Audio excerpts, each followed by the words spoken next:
ପିଲାମାନେ ଆଜି ଆମେ ପଢ଼ିବା ତୁମ ସାହିତ୍ୟ ବହିର କବିତାଟିର ନାମ ହେଲା ଦେଖି ନାହିଁ କେତେ ଦିନୁ ଖଣ୍ଡଗିରି।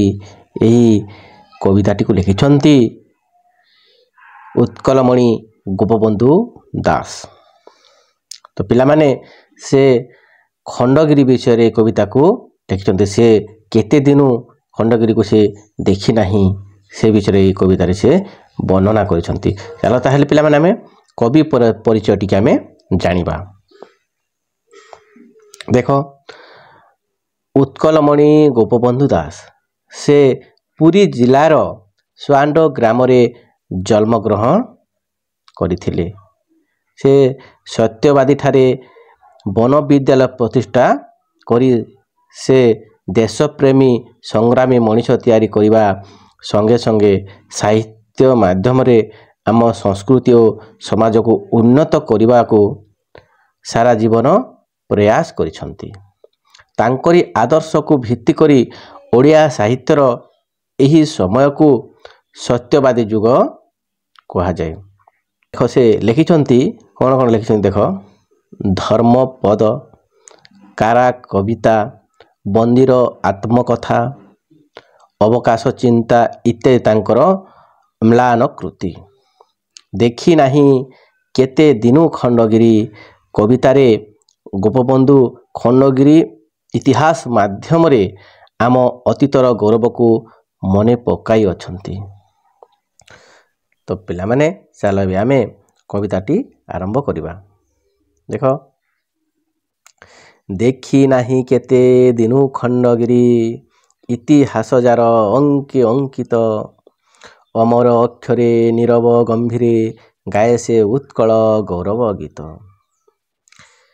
ପଡ଼େ ଏବେ ମନେ ପ୍ରଥମ ଯୌବନେ, ସୁଷମା ପିପାସା ଭାବ ଉନ୍ମାଦେ, ଖଣ୍ଡଗିରି ଶ୍ରୀ ଦେଖି ନେତ୍ର ଭରି, ଚିନ୍ତା ନିମଗନେ ବସିଲି ପାଦେ।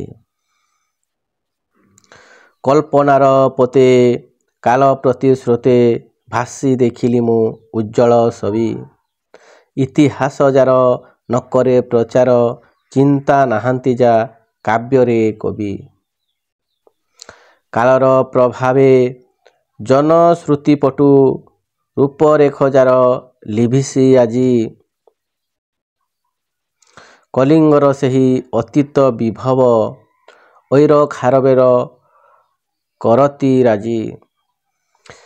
ବାଜେ ବୀର ବାଜା କାହିଁ ରଣ ସଜ୍ଜା, କାହିଁ ବା ଲାଗିଛି ଗୁପ୍ତ ମନ୍ତ୍ରଣା, ଦୂର ଦେଶୁ ଭୂତ ବିଜୟ ବାରତା, ଘେନି ଆସି କରେ ଛାମୁରେ ଜଣା। ଶ୍ରମଣ ସନ୍ନ୍ୟାସୀ ଦଳେ ଦଳେ ବସି, ଚାଲିଅଛି କାହିଁ ତତ୍ତ୍ୱ ବିଚାର, ଗମ୍ଭୀର ନିର୍ଘୋଷେ ଲୋକ ଉପଦେଶେ, କାହିଁ ବା ଅହିଂସା ଧର୍ମ ପ୍ରଚାର। ତ ପିଲାମାନେ ସେ କେତେ ଦିନ ହେଲା, ବହୁତ ଦିନ ହେଲା, ସେ କିଏ ଉତ୍କଳମଣି ଗୋପବନ୍ଧୁ ଦାସ ସେ କବିତା ମାଧ୍ୟମରେ ଲେଖିଛନ୍ତି। ସେ ବହୁତ ଦିନ ହେଲା ସେ କ'ଣ ଖଣ୍ଡଗିରି ଦେଖି ନାହାନ୍ତି, ଯାହାର ଅମର ଅକ୍ଷରେ ନୀରବ ଗମ୍ଭୀରେ, ଗାଏ ସେ କ'ଣ ଉତ୍କଳ ଗୀତ। ଯେଉଁଟାକି ଆମ ଉତ୍କଳ ଓଡ଼ିଶାର ମାଟିରେ ଯେଉଁ ଖଣ୍ଡଗିରିଟି ରହିଛି, ସେ ଆମର ଉତ୍କଳ କ'ଣ ଉତ୍କଳର ସେ ଗୌରବ। ପାଦେ କବି କହୁଛନ୍ତି, ମୁଁ ବହୁତ ଦିନ ହେଲା କ'ଣ ଦେଖିଛି ଖଣ୍ଡଗିରିକୁ ଦେଖିଛି, ହେଲେ ଏବେ ଆଉ ସେ ଖଣ୍ଡଗିରି ଦେଖି ନାହିଁ, କାହିଁକିନା ଆଜି ମୋତେ ସେ ଖଣ୍ଡଗିରିର ଯେଉଁ ଦୃଶ୍ୟଟା ଭାରି ମନେ ପଡ଼ୁଛି ବୋଲି ସେ କହୁଛନ୍ତି।